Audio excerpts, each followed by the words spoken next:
Hey guys, Jared here with a gamification video. With the Mario Kart 8 Deluxe Booster Course Pack taking the world by storm by reimagining old Mario Kart tracks, it leaves fans curious to think, what other tracks are they going to reimagine for future waves? And a part of me thinks, are we actually able to predict these tracks? Because if we look back on the past two cups we got, being the Golden Shroom Cup and the Lucky Cat Cup, we got Toad Circuit put in the Golden Shroom Cup, and we got Tokyo Blur and Ninja Hideaway put in the Lucky Cat Cup. Obviously being that, Lucky Cats are usually associated with Japan, Tokyo, all that stuff, so it does all kind of link in quite nicely. I'm not going to sit here and guess every single track that there's going to be, but I think we could potentially guess maybe one track that may feature in each of the cups.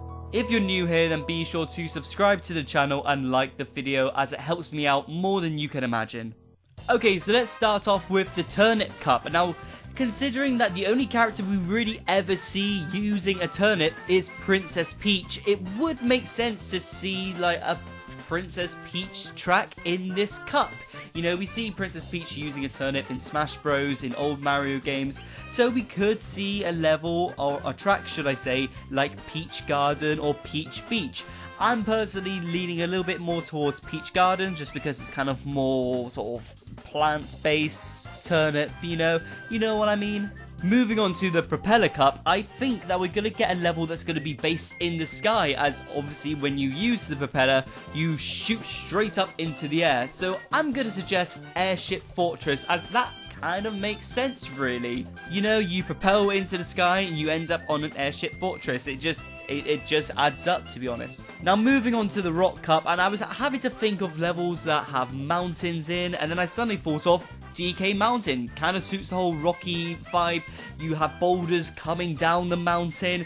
It just kind of makes sense, and the fact of the boulders rolling down the mountain sort of ties hand in hand with the actual power-up of the rock mushroom itself, where Mario turns into a rock.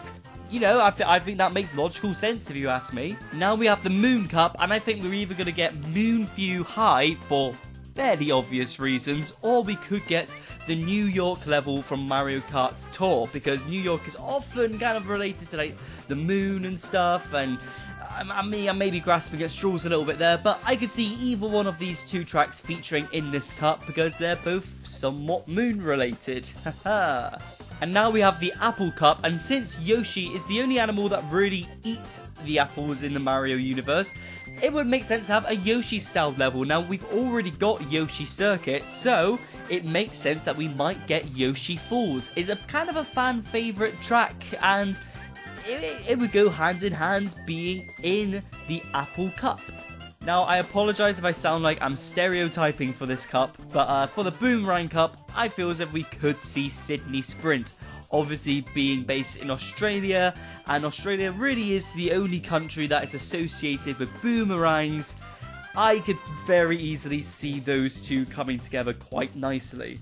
So moving on to the Feather Cup, the feather item made its debut in Super Mario World. So if we go back to Super Mario World and think, okay, what levels work here? If we go all the way back to Super Mario Kart, we have Choco Islands. Now, this was a level and then sort of an area in the Super Mario World that was featured, so it kind of would make sense if we got an item that originated from that game and brought it into the cup, if you know what I mean. Does that make sense? I think that makes sense. Okay, so the Cherry Cup really was tricky because there wasn't any tracks that sort of duplicated like the Cherry item does, and there really isn't any places that are strongly related to cherries, so I was really scratching my head for this one, and I came to the conclusion that Waluigi Pinball would be perfect. Now, hear me out here. Waluigi Pinball is based in a casino setting, and what do we get at casinos? Slot machines. And what's on slot machines? Cherries. Haha, I've got you. That's sound logic, and no one can argue that ever. So moving on to something a little bit more reasonable, being the Acorn Cup. Now, as we know, acorns tend to be related to like autumn. They got a very autumnal vibe to them. So that's why I'm gonna say Maple Treeway, which also has a very autumnal vibe to it. You know, it just goes hand in hand with each other. You know, acorns, sort of autumn trees. You know, you really can't go wrong with that. And yeah, I could definitely see this one happening for sure. And now for the final cup, being the Spiny Shell Cup, very similar to the Cherry Cup, was kind of tricky to find a level that really related to spiny shells, so that's why I'm gonna say Rainbow Road from the GameCube, because, well, there's a spiny shell floating in the sky. And that's it. I'm sorry, you try finding a spiny shell track, like, there's none. This was the best bet, and, you know, people really like the GameCube version of Rainbow Road, so why wouldn't they save it for the very last cup?